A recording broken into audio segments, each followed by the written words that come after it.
قرآن میں جس جگہ من دون اللہ آیا ہے اس سے مراد بت ہوتے ہیں۔ میں قرآن کی ایک آیت پڑھتا ہوں، من دون اللہ بھی آئے گا، ساتھ نام کس کا آ رہا ہے ذرا دیکھنا۔ وَإِذْ قَالَ اللَّهُ، یہ سورۃ مائدہ ہے، اس کا آخری رکوع ہے، جاؤ گھروں میں جا کے ترجمہ دیکھو۔ وَإِذْ قَالَ اللَّهُ یا عیسی ابن مریم اَأَنْتَ قُلْتَ لِلنَّاسِ اتَّخِذُونِی وَأُمِّیَ إِلَٰہَیْنِ مِن دُونِ اللَّہِ۔ بول جو تو کہہ دیتا ہے کہ من دون اللہ جہاں آیا اس سے بت مراد ہوتے ہیں، یہاں بت ہے۔ وَإِذْ قَالَ اللَّهُ یا عیسی ابن مریم۔ چلو ساڈے کول تے سودا ہی تھوکدا ہے، اساں پرچون دا کام ہی کدی نہیں کیا۔ ماشاءاللہ، اس آیت پہ تجھے اعتبار نہیں آتا، میں دوسری آیت پڑھ دیتا ہوں، من دون اللہ آئے گا۔ اتخذوا احبارہم، احبار جمع حبر کی، حبر کا معنی بڑا عالم ہے، رہبان درویش۔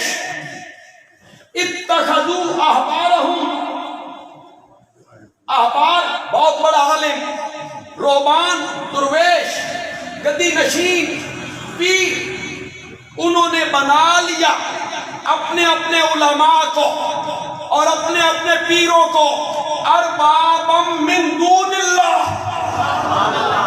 چل اتنے مولویاں تے پیروں دے اوتے من دون اللہ آ گئی، وہاں یا عیسی ابن مریم۔ ہمارے دوست کہتے ہیں وہ تو بت پوجتے تھے، بتوں کے پجاری تھے، اور قرآن نے جہاں جہاں منع کیا وہ مالک نہیں، مختار نہیں، سنتے نہیں، اس سے مراد کیا ہے؟ میں تفصیل میں نہیں جانا چاہتا، میں تو بڑی آسان تقریر کرنے کا عادی ہوں، علمی باتیں میں نہیں کیا کرتا۔ میں تمہیں اپنے پیارے پیغمبر کا ایک فرمان سنانا چاہتا ہوں، سنو۔ اسے بخاری نے نقل کیا، مسلم نے نقل کیا، ترمذی میں آیا، ابن ماجہ، نسائی، ابو داؤد، مشکات، تیرے گھر میں حدیث کی جو کتاب موجود ہے اٹھا، ہر حدیث کی کتاب میں یہ میرے نبی کا فرمان موجود ہے۔ اپنے انتقال سے کچھ پہلے میرے نبی کہہ رہے ہیں لعنت اللہ علی الیہود والنصارى، لعن اللہ الیہود والنصارى، اللہ کی لعنت ہو یہودیوں پر، اللہ کی لعنت ہو عیسائیوں پر۔ یا رسول اللہ کیوں؟ کیا کیا انہوں نے کہ آپ کی زبان مقدس سے، رحمت والی زبان سے ان کے بارے میں لعنت کے الفاظ نکلنے لگے۔ اب جو میں آگے پڑھنے لگا ہوں حدیث کے لفظ، کچھ کا ترجمہ میں کروں گا، وہ ذرا مشکل ہوگا، کچھ کا ترجمہ آپ کریں۔ تیار ہو؟ بالکل آسان لفظ ہوں گے، آپ خود ترجمہ کریں گے۔ یا رسول اللہ کیوں لعنت فرما رہے ہیں؟ کہا اتخذوا،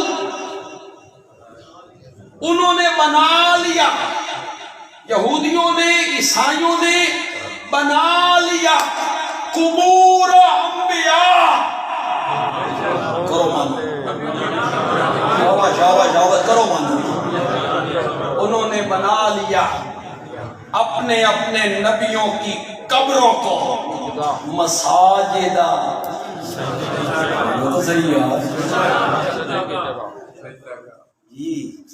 تو کہتا ہے وہ بت پوجتے تھے،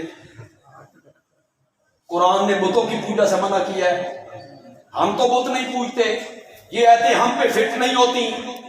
میرا آقا کہتا ہے یہودیوں پر، عیسائیوں پر اللہ کی لعنت ہو، انہوں نے اپنے اپنے نبیوں کی قبروں کو، آپ نے فرمایا کہ وہ اپنے اپنے نبیوں کی قبروں کو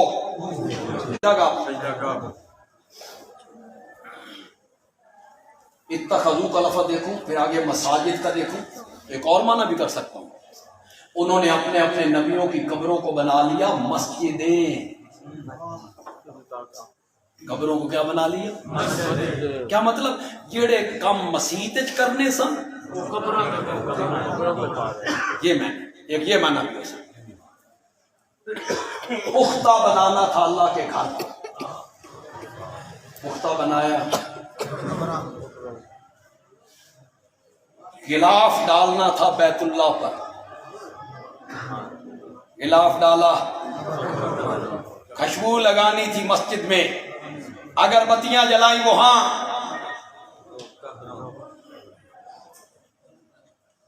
سال کے بعد ایک دن مقرر تھا، مشرق مغرب کے لوگ آئیں، گھر سے نکلیں، احرام باندھیں، لبیک اللہم لبیک لا شریک لک لبیک، ایک وقت مقرر ہے میرے گھر کی طرف آ جاؤ، اس کے مقابلے میں بزرگوں کا عرس ایجاد کیا گیا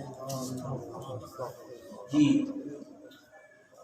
حج کی نقل ہے، حج کی۔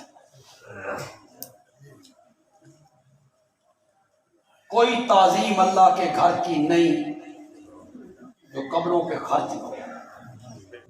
میں نے پہلے کہا نا ہمارے پاس تھوک کے سودے ہوتے ہیں، کسی آدمی کو اطمینان نہیں ہوا تو بندیالوی نبی پاک کا ایک اور ارشاد سنانے لگا ہے، اس کے ایک لفظ کا ترجمہ میں آپ سے کرواؤں گا، یہ بچے بھی کریں گے، یہ جتنے نوجوان بیٹھے ہیں سارے اس کا ترجمہ کریں گے۔ میرے آقا نے فرمایا اولئک اذا مات فیہم، جب ان کے اندر، پہلی قومیں مشرک قومیں، جب ان کے اندر مر جایا کرتا تھا الرجل الصالح، کرو مانا،